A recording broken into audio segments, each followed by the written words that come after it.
Oke guys, welcome back to Daily Charting with Toshi, di mana kita akan daily chart your favorite cryptocurrencies.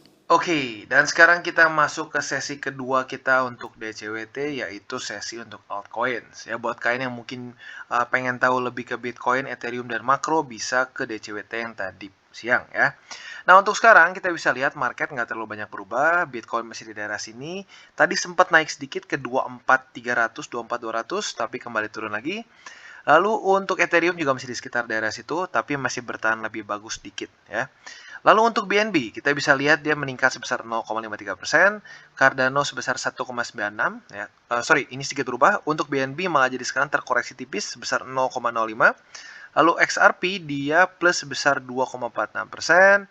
Solana kita bisa lihat dia plus 0,62% dan Dogecoin sebesar 6,17%. Jadi overall hari ini sedikit mix ya, masih ada sedikit cenderung positif untuk altcoins, tapi sedikit tertekan ya. Jadi kita lihat yang pertama seperti biasa ke BNB dulu. Nah, untuk BNB seperti yang kita bisa lihat tadi sedikit naik, tetapi ada selling pressure yang lumayan ya, akhirnya mulai sedikit ketekan lagi ke bawah. Nah, maka dari itu untuk buy limit dari BNB sebenarnya nggak terlalu banyak berubah ya, masih di MA20 daily untuk spot maupun untuk posisi long. Nah, untuk short dari BNB lagi-lagi ya sepertinya memang ada front running di sini ya. Jadi orang-orang sudah short duluan sebelum kena EMA 200. Tapi nggak apa-apa ya. Kalau nggak kena ya tinggal kita simple mikirnya belum rezeki saja ya.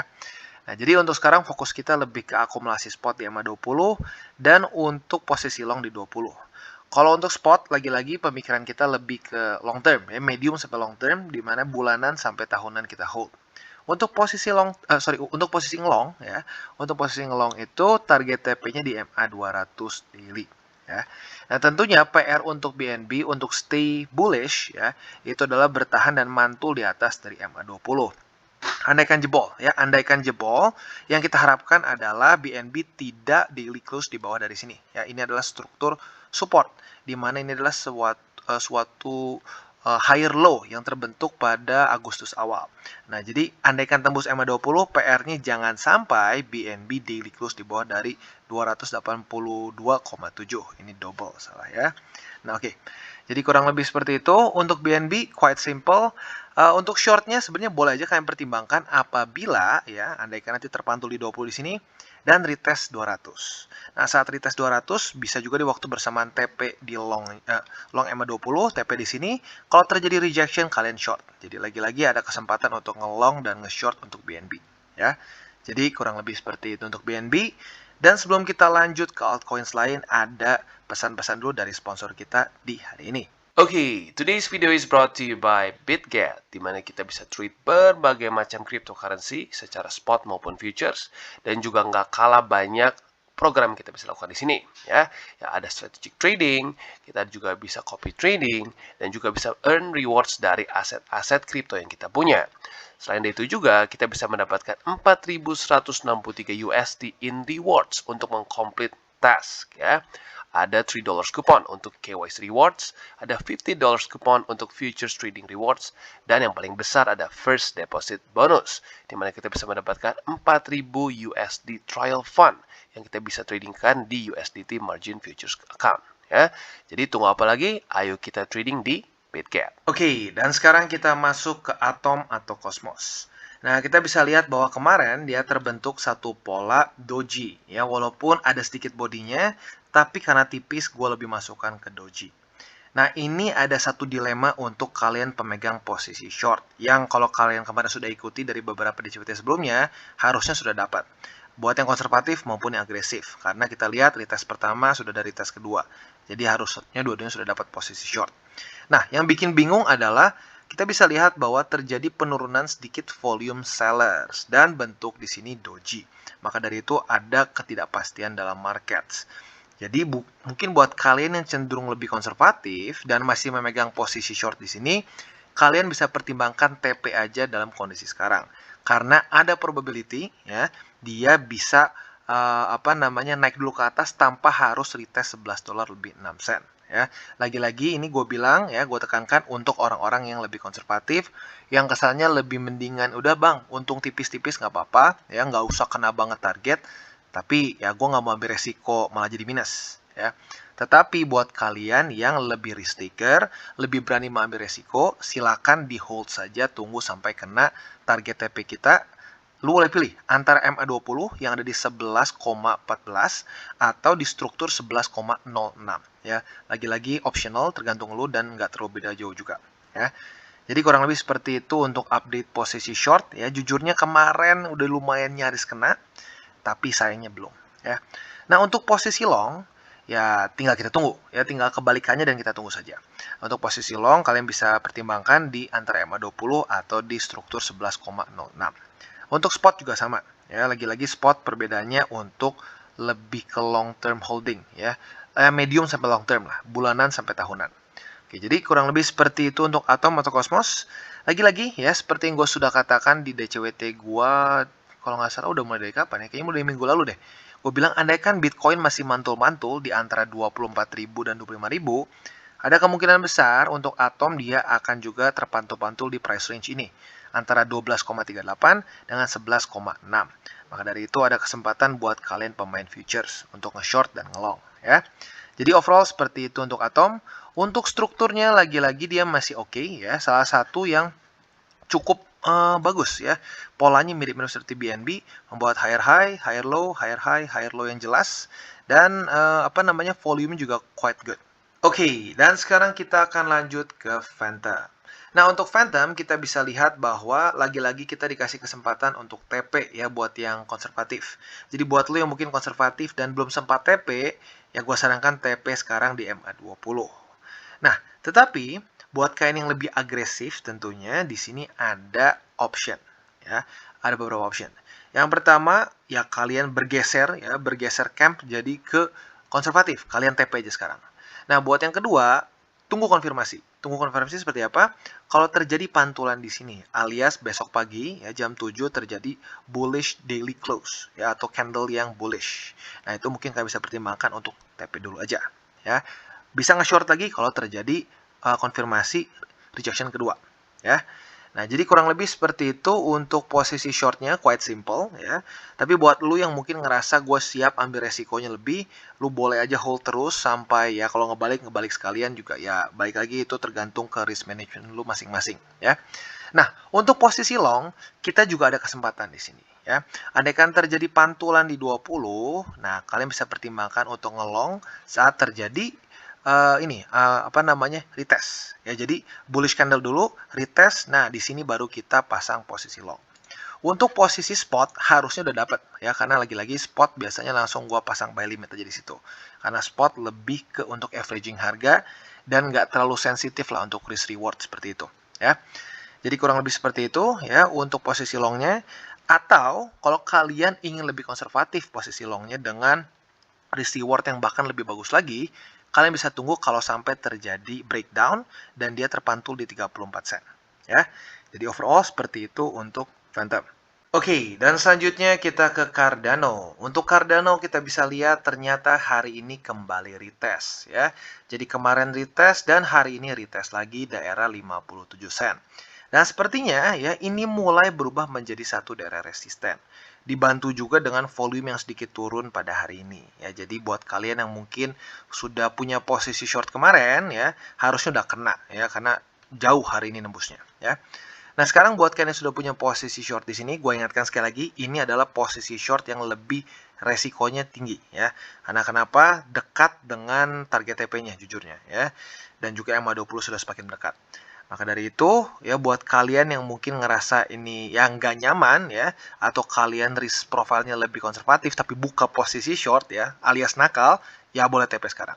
Tapi buat lo yang memang agresif dan risk taker, ya sudah, hold saja, tunggu sampai antara kena retest 53 atau dia invalid dan menembus ke atas ya. Otomatis kalau nembus ke atas, apalagi kalau dia sampai tembus dan retest ini sebagai support, jangan lupa untuk cut loss ya. Jadi lagi-lagi untuk futures nggak semua orang cocok ya, dan gue nggak menyarankan semua orang untuk bermain futures, hanya orang yang bisa jaga resiko saja. Dan yang paling penting adalah kalau bermain futures ya, atau trading secara futures, jangan sampai kalian takut untuk cut loss. Karena kalau lo, udahlah nggak apa, tahan, ujung-ujungnya bukan cut loss, malah kena likuidasi ya. Jadi kurang lebih seperti itu untuk posisi short. Untuk posisi long tinggal dibalik saja logikanya ya. Kalian bisa ngelong di sini dengan target TP yang dibalik di 57 sen ya. Jadi kurang lebih seperti itu. Posisi spot juga sama ya, tapi perbedaannya lagi-lagi seperti yang gue sudah katakan berkali-kali. Untuk spot lebih ke jangka medium sampai long term. Maka dari itu nanti untuk TP spotnya bisa kita bahas lagi di DCWT yang mungkin nanti kita akan update. Ya masih rada lama sih sebenarnya ya.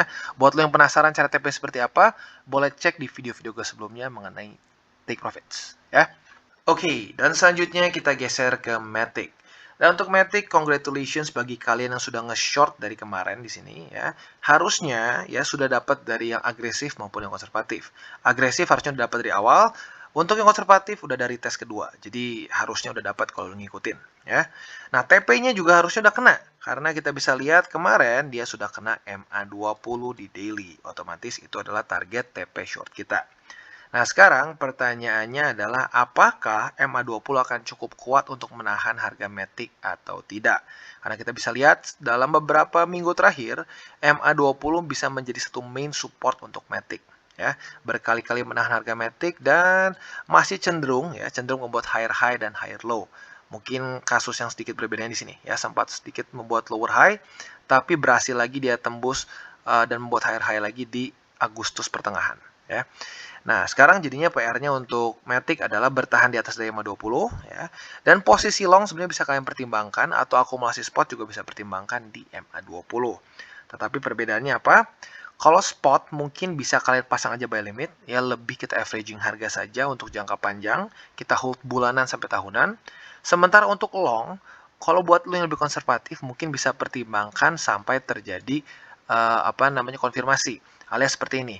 Ini ada pantulan dulu, bullish candle. Kalau retest, nah baru kita buka posisi long. Ya.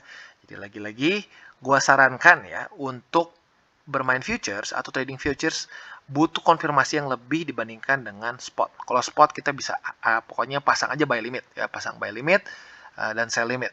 Nah, kalau futures gue lebih sarankan ada dulu konfirmasi. Tapi sekali lagi ya, gue bukan bapak lo, jadi itu cuma saran aja. Kalau lu mau pasang langsung limit gitu ya, ya balik lagi ke lu masing-masing ya. Jadi kurang lebih seperti itu dan otomatis ya target TP-nya untuk long di daerah $1 lebih 2 sen. Ini gue bulatkan ya. Jadi kurang lebih seperti itu untuk Matic.